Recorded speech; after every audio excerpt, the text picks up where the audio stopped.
apa Pak Wali? Ya tadi kita koordinasi dengan Forkopimda, dengan TNI Polri yang ada di wilayah Kota Medan, baik Polrestabes, Kejari, Kota Medan dan yang ada di Belawan.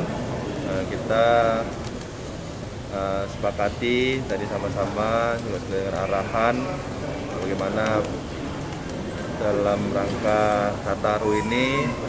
Yang pertama kita sepakati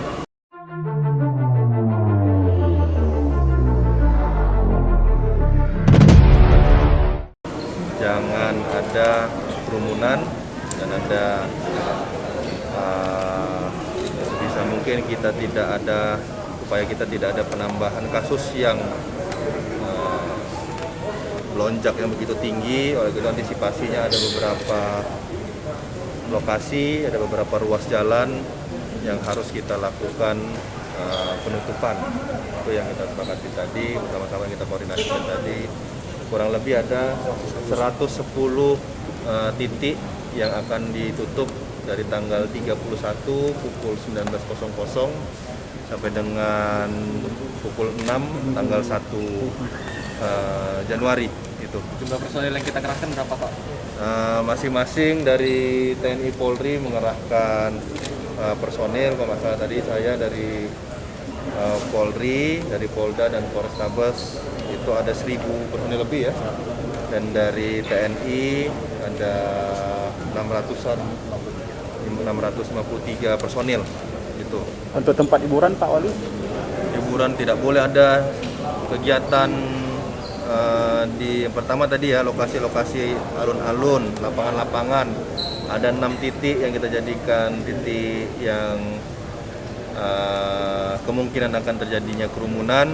Itu kita jaga khusus, seperti lapangan Merdeka, habis itu di Polonia, habis itu ada di Ring Road, dan di tempat-tempat yang lain ini kita jadikan tempat yang prioritas untuk tidak ada kerumunan gitu. Pak Wali, untuk tempat hiburan malam sendiri Pak Wali ada batasan atau memang ditutup untuk sesuai dengan itu menggunakan PPKM yang level 1 sudah diperbolehkan dengan jamnya yang tidak lebih dari jam 10 malam gitu. Kalau untuk pesta kembang api Pak Wali, kalau boleh? Nah, itu tadi lagi didiskusikan.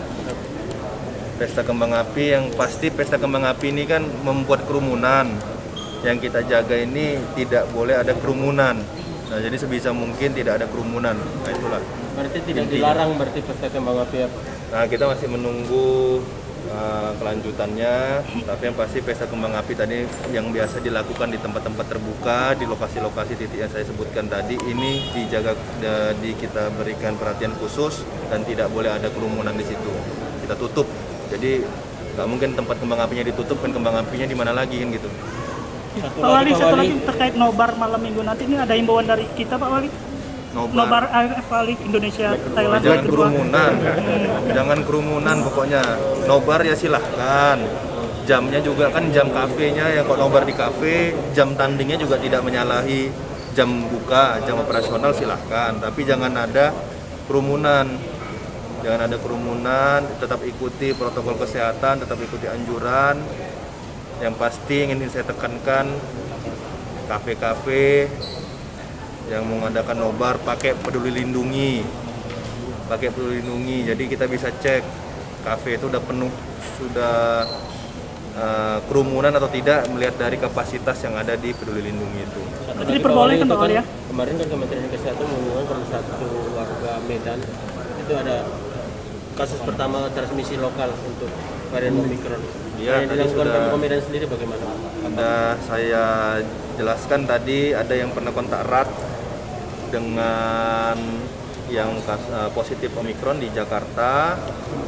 1 hari sebelum dinyatakan positif COVID Omicron, mereka melakukan komunikasi secara langsung dan sudah dicek sebelum pulang dari Jakarta ke Medan, sudah dicek juga sebelum melakukan perjalanan, sudah di PCR negatif.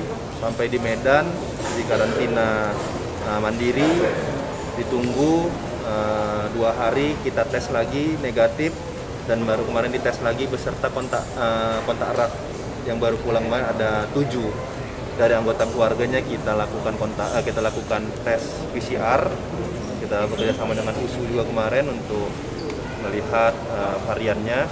Itu dinyatakan tadi pagi sudah keluar, dinyatakan negatif semua. Oh, berarti sudah pulang dari Jakarta ya? Sudah, itu sudah pulang, tapi sebelum pulang dari Jakarta dia melakukan tes juga. Sebelum pulang ke Jakarta dia melakukan tes PCR, sudah negatif. Pulang ke Medan kita tes lagi, sudah didatangi juga dengan petugas puskesmas kita dan kerjasama dengan USU kemarin untuk mengetes kalau varian apa yang misalnya positif. Ini rupanya semuanya dinyatakan negatif, ada 7 kontak erat dari 1 orang itu. Karena lansia belum memenuhi target vaksinasi, anak-anak 6-11 tahun di Medan kita belum mulai ya Pak? Nanti awal tahun kita mulai. Tadi saya sampaikan yang menyebarkan COVID ini kan walaupun efeknya kepada anak-anak rendah, tapi penyebaran dari anak-anak ke lansia itu juga bisa. Penyebaran dari anak-anak ke yang dewasa juga bisa terjadi. Jadi untuk melindungi lansia, salah satunya kita vaksin juga anak-anak kita biar anak-anak kita ini terlindungi dari COVID, jadi tidak bisa menyebarkan